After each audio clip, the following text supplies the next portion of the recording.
What if I told you that the world you wake up in every morning, the world you scroll through, the world you compare yourself to, is not the real world? What if your reality, the beauty you envy, the success you chase, the lives you admire, is nothing more than a carefully engineered illusion, a digital shadow show? What if Plato, more than 2,000 years ago, predicted TikTok trends, Instagram filters, influencer culture, fake perfection, and the entire psychological trap we now call social media? And what if the reason you feel anxious, behind in life, or never good enough, is because you've been living in the modern version of Plato's Cave?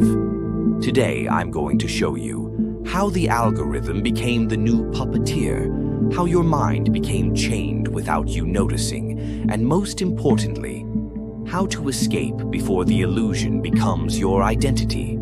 Stay with me to the end. The escape isn't what you think, and once you see the truth, you'll never see the digital world the same way again. The cave rebuilt in 4K. In Plato's original story, the cave is a dark, cold prison. A place where human beings sit chained, unable to move, forced to stare at a wall. Behind them, a fire burns. Behind the fire, a group of puppeteers cast shadows, shapes, figures, illusions onto the wall in front of the prisoners. And because the prisoners have been there since birth, they think the shadows are reality. They believe the echoing voices are truth. The shadows become their world. Now look around your life. Your phone glows in your hand like the fire in Plato's cave. The algorithm sits behind it, casting endless shadows onto your digital wall. Clips, reels, highlights, filters, trends, illusions. You're not chained physically. Your chains are made of dopamine, distraction, and habit. You check your phone before you check your own thoughts. You scroll before you breathe. You compare before you even understand your own reality. It's not your fault. The cave has simply evolved. It learned your language, it learned your desires, it learned your insecurities, and it feeds them back to you, perfectly packaged, perfectly personalized, perfectly addictive. Plato predicted illusion. Modern society perfected it. The shadow economy. Plato's shadows were simple shapes.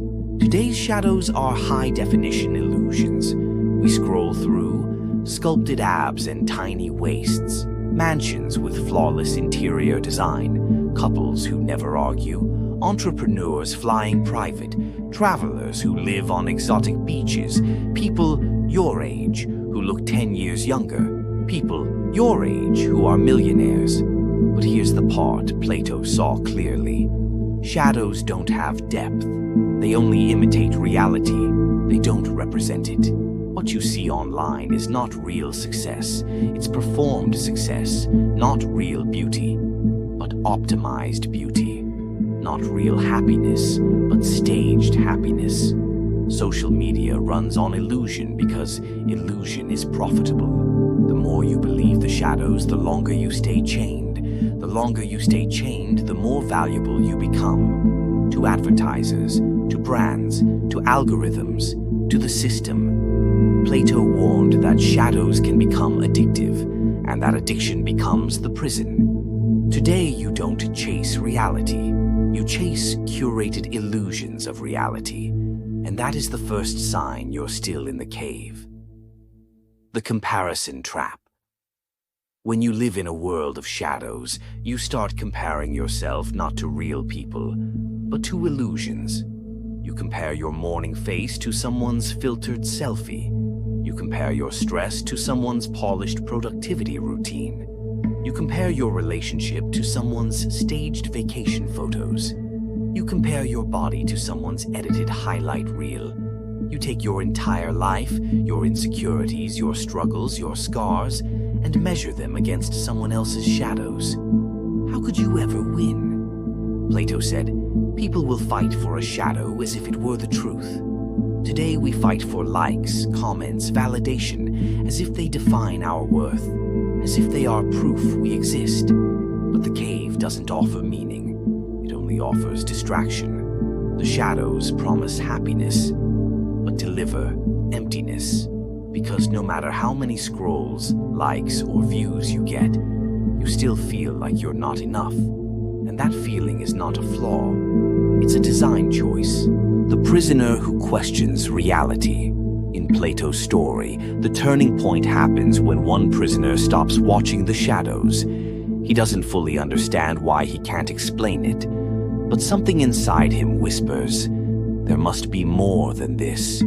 You've probably felt that too. That moment you close your phone and feel empty, drained, mentally exhausted. That moment you realize scrolling doesn't make you happy. It just makes you numb. That moment you wonder why you're comparing your life to people who don't even know you exist. That whisper inside you, that discomfort, is not a weakness. It's the beginning of awakening. It's your mind remembering. It was not built to live inside a cave of glowing illusions. It's your soul remembering it was not built to consume, but to create, to grow, to experience. This is the moment Plato called turning the soul. Breaking the chains. Breaking free is not dramatic. It doesn't require deleting all your apps or disappearing from the world. Breaking the chains happens quietly. It's when you choose to stop reacting and start observing. It's when you catch yourself scrolling mindlessly and pause. It's when you ask yourself, did I open this app intentionally or did the app open me? It's when you realize the algorithm isn't just showing you content, it's shaping your desires. Breaking the chains is not a logout. It's an awakening of awareness. And awareness is the one thing the cave cannot withstand. Plato said the prisoners were chained by ignorance. Today we are chained by unconscious consumption. To break free is to see clearly. The feed is not your life. The validation of strangers is not your identity. The algorithm is not your purpose. The painful first light. When the prisoner steps out of the cave, the sunlight blinds him. He's overwhelmed. He's confused.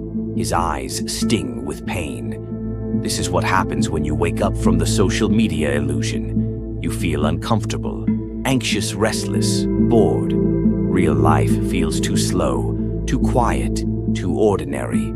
Dopamine withdrawal makes your mind itch. Silence feels awkward.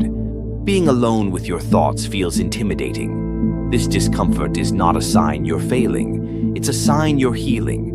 Because for the first time, your brain is learning to function without constant stimulation. Your self-worth is separating from your social presence. Your attention is returning to you. Your identity is detaching from the shadows. You are seeing reality again, and reality requires adjustment.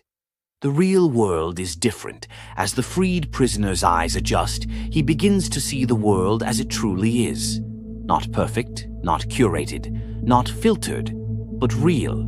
He sees real people, real faces, real emotions. He sees the sun, the sky, the trees. He sees his own hands, not through a front camera, but through the lens of experience. Today, this moment is when you rediscover real conversations, real hobbies, real silence, real relationships, real meaning, real growth. You start reading books, not comments. You start improving yourself, not performing yourself. You start valuing progress over perception. You start living life instead of documenting it. You stop asking, how do I look? And start asking, how do I live?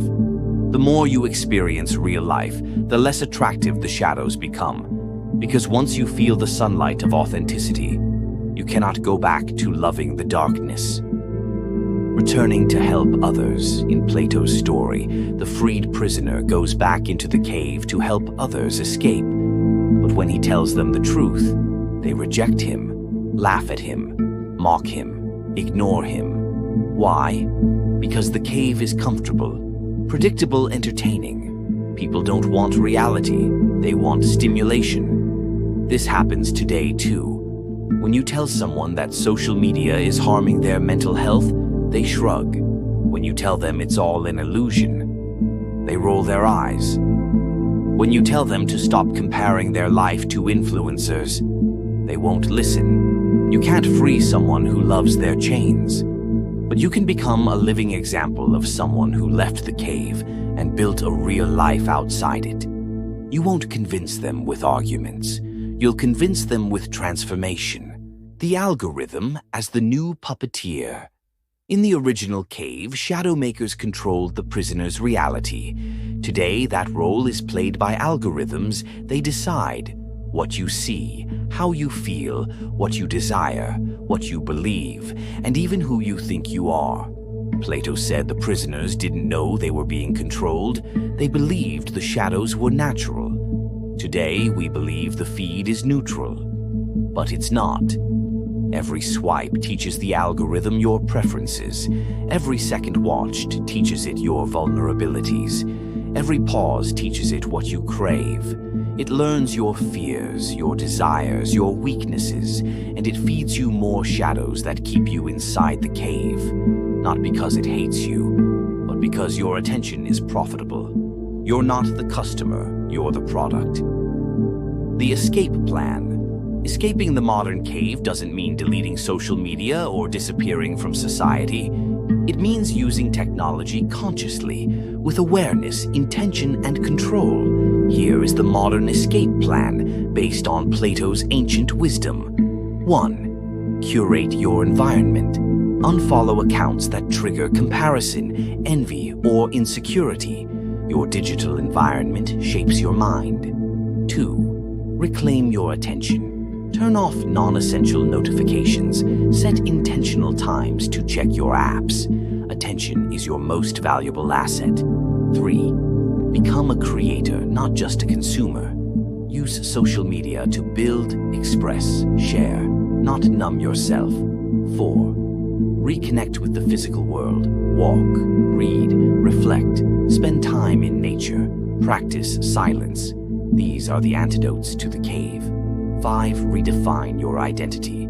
You are not your follower count. You are not your likes. You are not your engagement rate. Your value is internal, not algorithmic. 6. See the shadows for what they are. Not truth, not reality, not a standard to measure your life against. The final message. Plato didn't write The Cave to entertain. He wrote it as a warning.